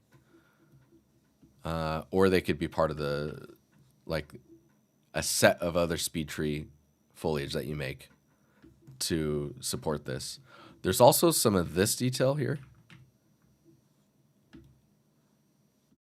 Like this detail, you could probably make a set of like 3 or 4 of these. And there's like hanging bits. There's like this one that's hanging, and then this does this. Finding like a common shape language that's happening with these, which it looks like, I mean, it looks like there's a common language. 3 loops, maybe 1 or 2 hangy bits, and you could place those manually as well in the scene. And that'll help you build out like how you create the under part of this canopy. That's just a layer that you don't want to be like working and fighting with SpeedTree just to achieve that, unless you're trying to prove SpeedTree as like a skill. I think you can still prove SpeedTree as a skill, just making the tree in the main trunk. And the rest is just supporting assets. So, but yeah, pretty cool. I would say that the this image that you had, it kind of feels like, I'm not going to critique it here because it's in SpeedTree. Getting it into Unreal, you're really going to want to see how it looks with like subsurface scattering and like how the leaves break up and where they clump together volume wise with their normals and the scattering, like how the subsurface is working. But yeah, really cool. We got 30 minutes. We're getting there. But this, nice stuff. Really nice stuff. Whew. Okay. I need to click on a thing here. Let me just move this over here, because camera is bugging me that I'm not centered. I'm crazy like that. Cool. Okay, I'm going to close that. So let's open up to doors work.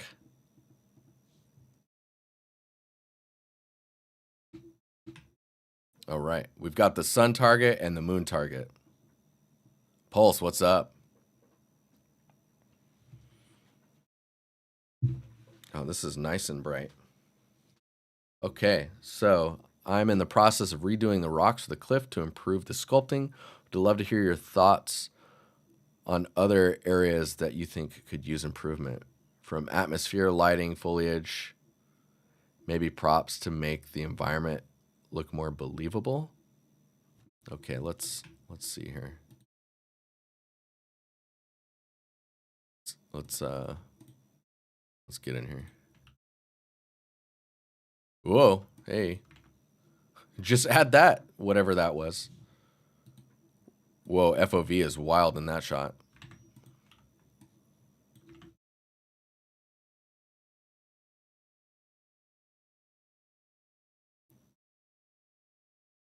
Okay, let's see here. Trying to get some So the water is really cool. I like this.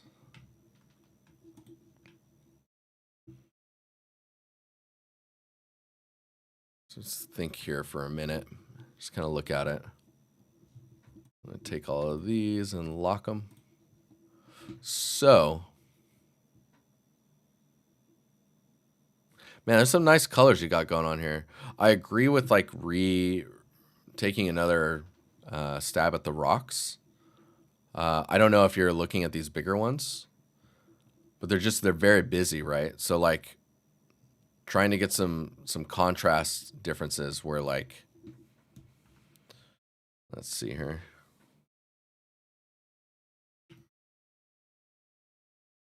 So right now you have some pretty extreme contrasts with like this area here and like these areas that dip in, and that's really nice. I think that contrast, leaving that out here in this space and then removing them from these areas so that there's some calmness in this area is going to be really helpful. Some compositional stuff that I was like, oh, I wonder how you would do this is, I think like this boat right now is facing in a really strange way. I would love to see it more here, you know? And then it's like,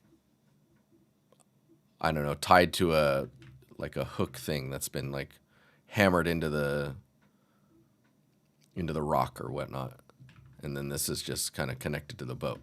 Because the angle of this one, it's like really foreshortening it, so it feels really flat. And then you don't really get to see the detail of it. I also feel like in this view, if there's video, that it's going to be moving around pretty nicely in this kind of angle. Man, the water, I'm really digging the water. I think that you might want to look at rocks of a similar value and what they look like wet, because I bet this is supposed to be much darker. Like I'm kind of wondering if you just like, if we fake it. Let me just fake it. Maybe not like that.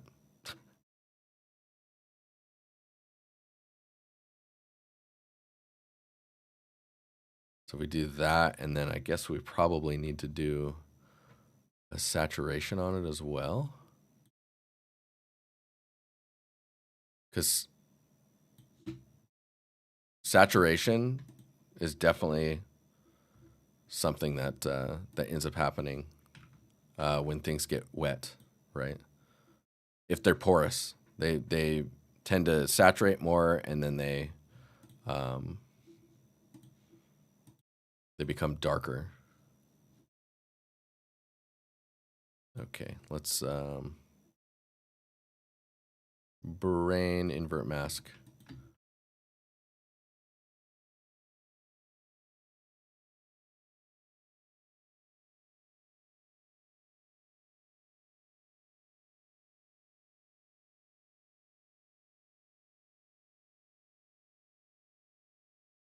Yeah, I think.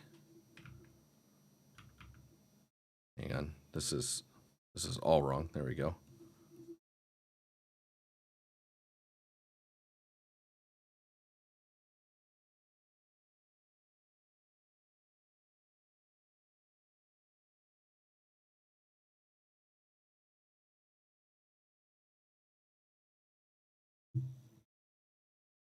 Yeah, and then from there, maybe it's not as saturated as I was thinking. But you can see what I'm getting at. I think it'll actually be... I think it'll be darker. But find out which rocks you're looking at, because the other thing too is like right now you're doing it on like the bottom half, right? With just this like... It's just a transition. Whoops. Hang on here. There we go. It's just a transition, right? But think about like if you're what is spray and splatter? Oh, dude, please. That'd be cool. Hang on, ink splatter. Yeah, dude. Let's go. Think about what it can do if you've got that kind of splattering happening. Oh, this is not going to work the way I want it to. But I think you get the idea, like being able to splatter some detail of wetness. That's going to be these. I don't know about these brushes sometimes, man. There we go. That kind of is a little better.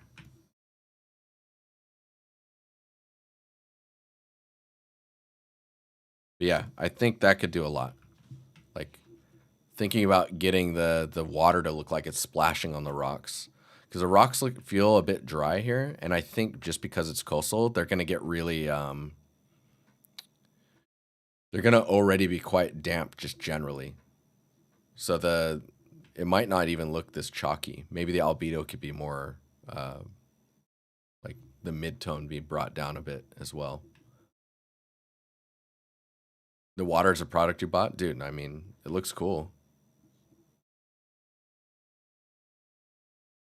Looks really cool. Yeah, and there's not a lot of definition in this area. Let me see here. Yeah. So like these feel very sculpted. And it's like trying to get these to feel more, oh wow, I'm just painting in curves. And now I'm splattering everywhere. Let's cool it. Let's cool it. Okay. Is that an interesting brush? I think it's because it's wet. Yes. Yeah, so looking at this shape language and trying to make sure that you're following the vibe that you have with the rest of the rocks is going to be important. But I'm pretty confident you're going to get there. Like, this boat looks dope. The building looks really cool. This road, it feels like might be getting forced a little bit. The angle of this feels really strange. Like, I understand what's happening here, but compositionally, when you see it, you're like, what's going on there? It's probably better to just make the fence just continue off shot, right? From this view, it does feel like it was never intended to be shot at this angle. If you want to do like this narrow wide shot, or this narrow tall shot, which I think is really cool, you're going to want to like watch out for the tangents on the side here, and then maybe try and like maybe rotate the camera more to look at the road to just get this rock in view. So it's more like, it's more like this. And then maybe you'll see a little bit more over here by proxy of it, right? Yeah, you're even seeing a better angle of the boat from here. The boat's here, dude. It's going to be, because you want to think about it from like how the person uses the space, right? Oh, I didn't even notice those were steps. Dude, if you can get see the lighter value that's here?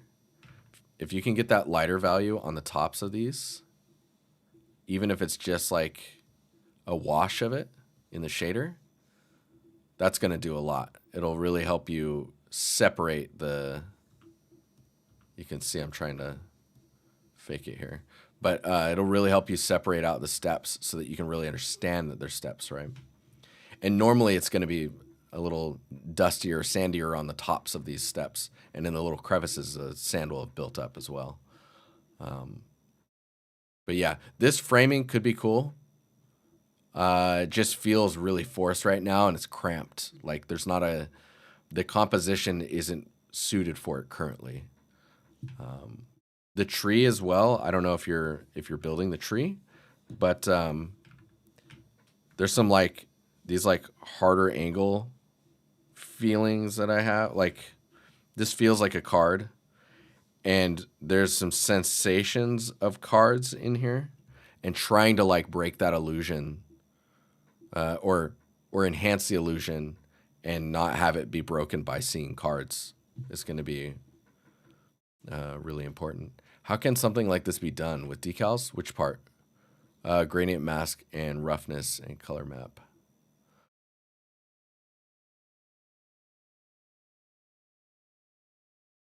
Yeah. No, that sounds about right. Then the last one was this shot.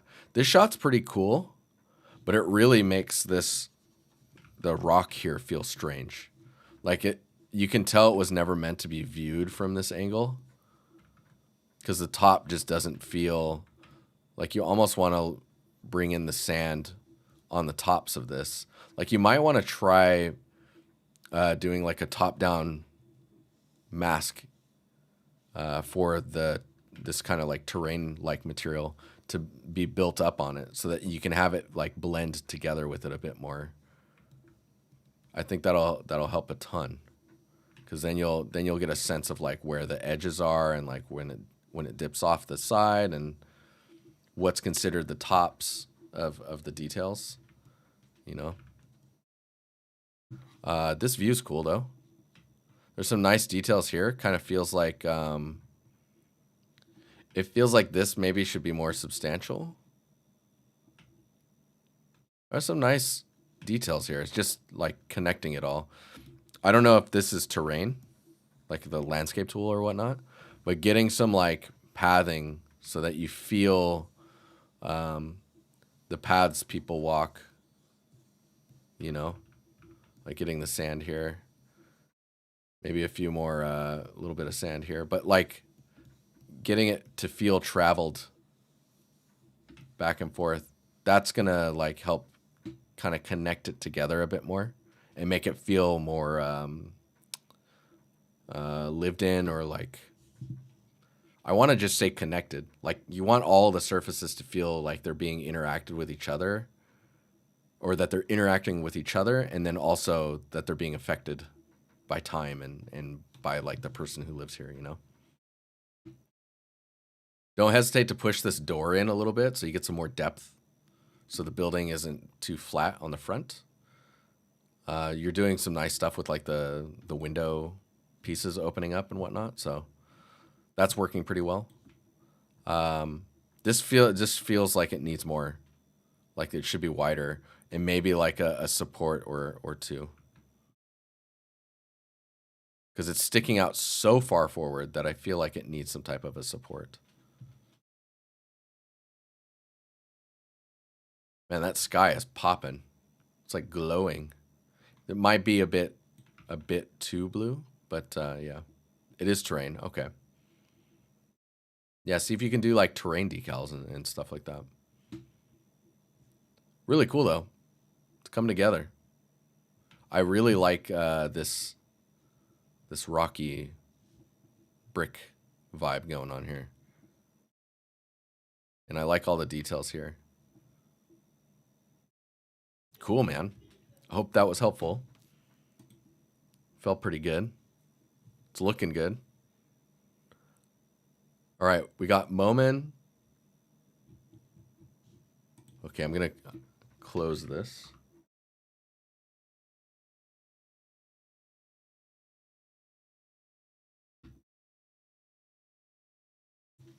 I don't know if we'll be able to get to the last two, but let's try here. I'm gonna look pretty closely at this one. Ooh, this is feeling good.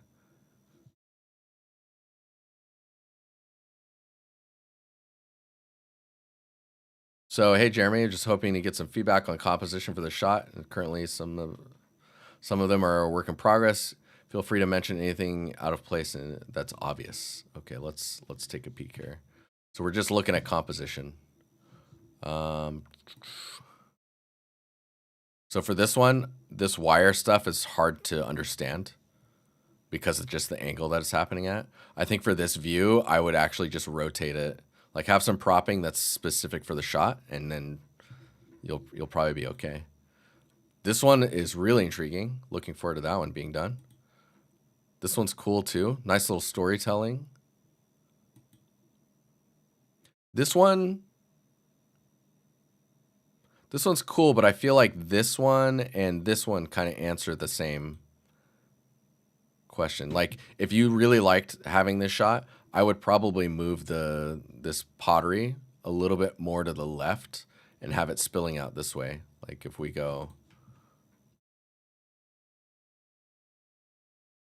whoops, hang on here,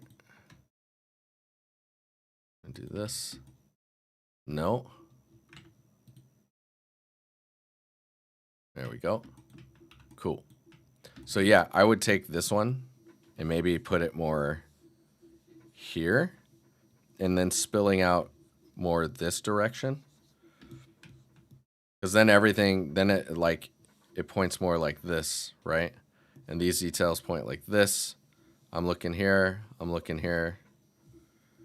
And it's just generally, it's getting me to look in this area. So let's keep going here. I don't think you need this shot. I don't think you need this shot either. 1, 2, 3, 4, maybe 5. That's more than enough. I would cut these last two. It's like you could make them work, but I would just be like, keep it simple, or keep it short to like scroll through, right?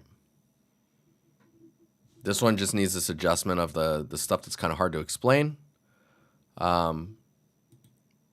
This one's really nice. It's like almost like a mood piece. This one's really cool as well. This one's kind of I'm on the fence of, like I was saying, you could move this stuff. I would even hesitate and just say to cut that one as well, because you could go 1, 2, 3, 4, and then you got breakdown images.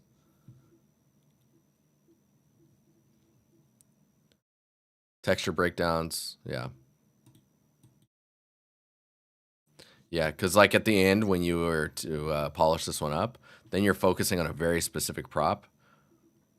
Yeah, you're still brainstorming on shots. Nice. I mean, it's a good exercise. It's a good exercise to do, because from there you'll know what angles to focus on, right? Very cool.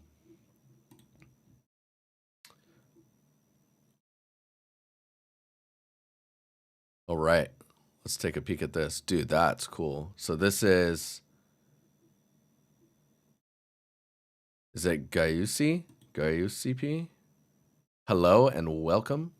You're working on a Cliff rock generator with Substance Designer. Would like to know if these renders I made a marmoset feel realistic. So these renders are pretty cool. Let me look at the other one here. I like this one the most. I think it's because of the contrast. The thing I would say is with Cliffs, it's a lot of it is depth, right? So if you can get some good depth to show on this, that's going to be huge. Like, for example, I mean, I don't know what's sticking out, but let's assume that this, let's see here. I'm gonna like blast this out a bit, and then we're gonna wash it a little bit, and then add a mask and invert that mask. But like this upper spot here, right? Like getting this to stick out, maybe that's like sticking out the furthest. And then, oops, hang on here.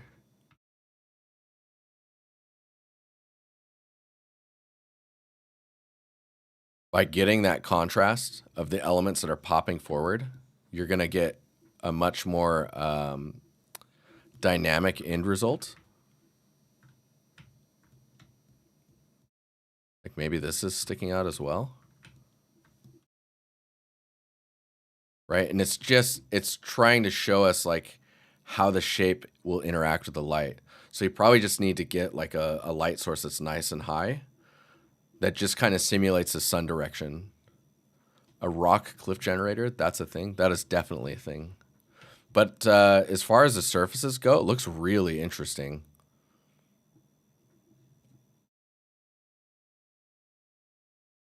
Yeah, I think presenting it in a better light is going to get those elements to pop out, and then you'll really be able to understand the form and structure of the surface.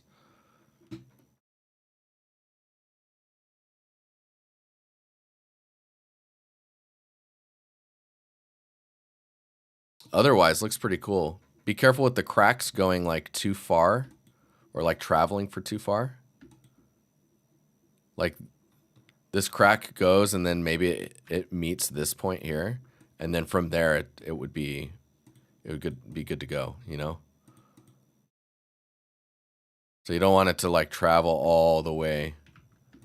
You don't want cracks to be too long, I guess is what I'm trying to say. And the way they crack is going to be really dependent on like the type of rock you're trying to imitate, right? Like this one's really nice. This like V crack that goes into like a single one and then travels and ends here. Really nice. This crack feels a little harder to understand how that happened. It's these directional ones. These are the ones that tell you like what type of rock it is, how it compressed together, how it degrades and breaks away. Like this is really soft right now on the edge here. Like I would expect this to be sharper. But really cool. A strong directional light so that you can understand the form is going to be your guiding light when it comes to how you display a cliff material. Like this is helping a lot as well, seeing the silhouette. Cool. I hope that's helpful. Nick, we got you next. Look at this. So this is looking pretty sick, man. Some nice amount of detail. Compositionally, quite strong already. The scale, I'm trying to figure out the scale, because I've seen some of these shapes. I think I know how tall that is. That's probably like 3 meters or so. Thinking about the doorways, like if this is a doorway that goes down into a basement, you probably need to show some like a inset in the ground with steps. And try not to like crowd the frame up close too much. Like the scale of these panels feels really big to me. I don't know how big these are, but the scale just generally I'm confused about right now. The only thing I remember is this. But because all of this is very made up stuff, right? We need to have some elements in there that help us understand the scale. Like if this is like the back of a bar, for example, and there's stairs that go down into the basement, maybe there's a seat here that someone sits at, or maybe over here. Just some elements that help remind us of the scale. Because these pieces, these look really, really big. And I don't know how big they actually are. Compositionally though, pretty cool. There's an element here that's like cutting into the shot. I would see if you can, let's see.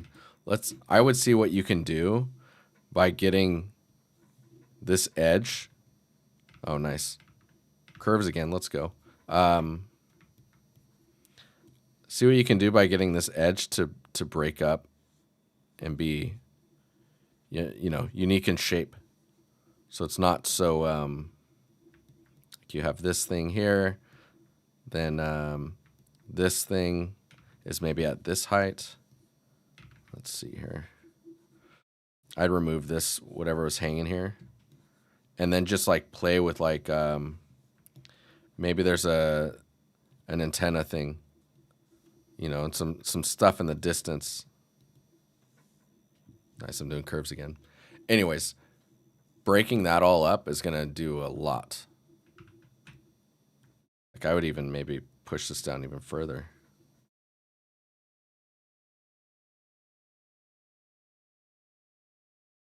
Just so you have that height variety, right? It adds a lot to like the sense of space. But yeah, it's a very subtle adjustment with really nice payoff. And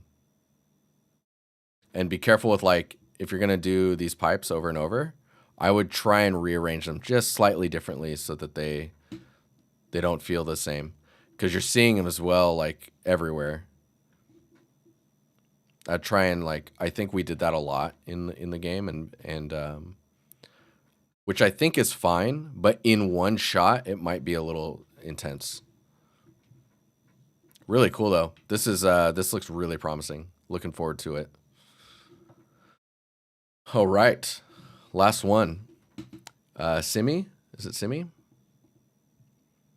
So here's your main reference. Oh, dude, is this Tekken Concrete? I don't even know if that's how you say it, but I watched this in the movie theaters.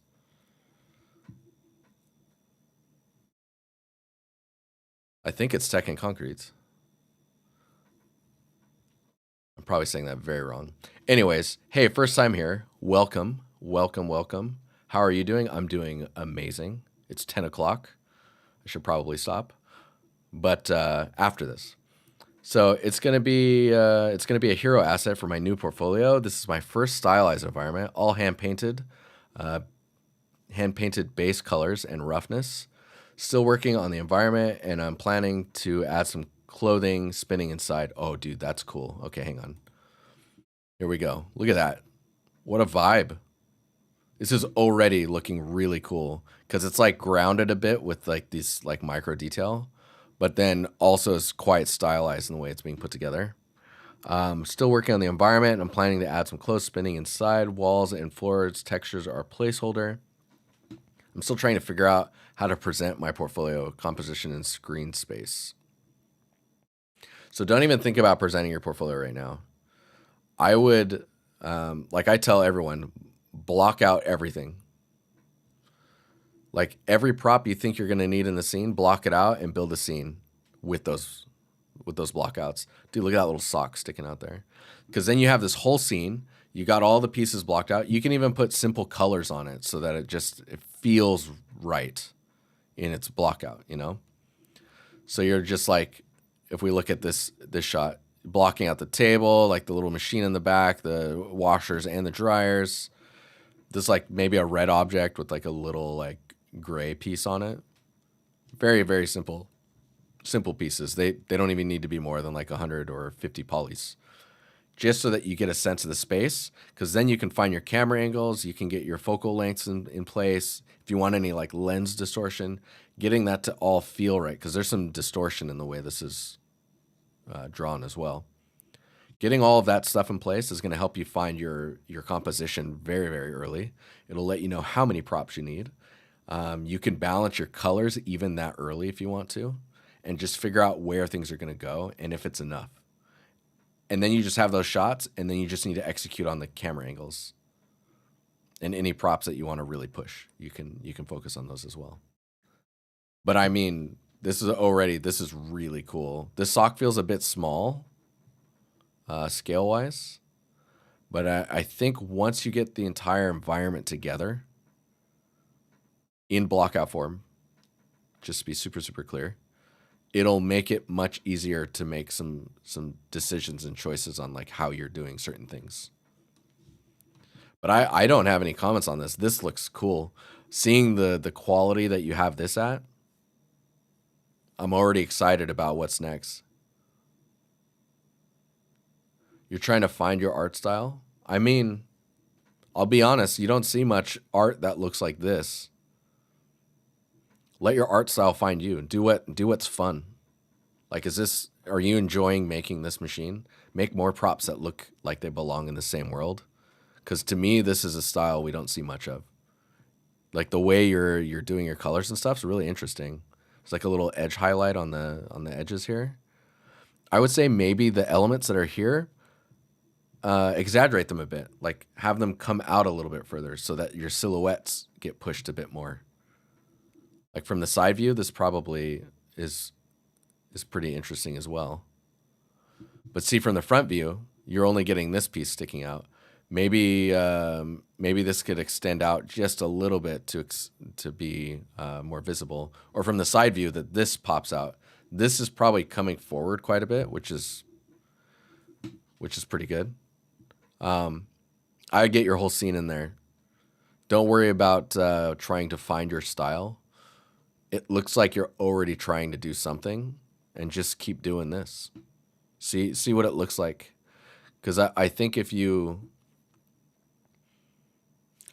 try and do this scene while trying to find your style, it's just going to slow you down from just trying to make the scene. Like, just make the scene and then use that. Like, be happy with the way it looks when you're done, and then back up and go, okay, what details do I like that are my style? And then from there, you iterate on it, right? So your style becomes an iteration, the way you work on stuff, the way it looks, the types of details that you end up focusing on. Really like it, though. There's some shape language stuff that's a little different in places, like this shape language here and this shape language here. They're kind of similar. This one's a bit more spiky. This one's more blocky. This one's like a splatter effect. This one's like blocky but like blended. Here's some more blockiness. So like those are the languages I'm seeing right now. There's some blockiness here in the color. They're very subtle, but like maybe this type of blockiness, it's more spiky. Maybe this doesn't fit in as much as the other details do. But I would just run with it. Just try it out. Go for it.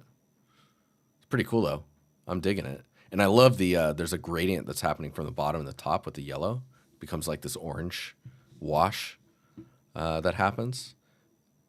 And it's a little bit there in the original piece, but I like that you've done it. You've emphasized it a bit more, and it's really nice. But yeah. Yeah, it does look a bit Pixar, which is not a bad thing. It looks cool. But there's some nice aging that's happening. So, but yeah, cool. Okay. I think I need to get out of here. It is time. Where's my music? Where am I? Oh, I had no oh no, okay, I do. I was like, no captions this whole time? I'm going crazy. Okay. Okay. Whoa. All right, well, thank you guys. Thanks for hanging out. It's been good. Very fun. I love doing critiques with you guys. And thank you for the new people who've joined. That was really nice. I'll catch you guys later. Enjoy your Friday tomorrow. I'm like, what day is it? This is where my brain's at. So I'm all over the place. Yeah, enjoy your Friday. The rest of your Thursday evening as well. And thank you for all the thank you messages in chat here and then also in the critiques channel. You guys are dope. Okay, I'll see you guys later. Bye, guys.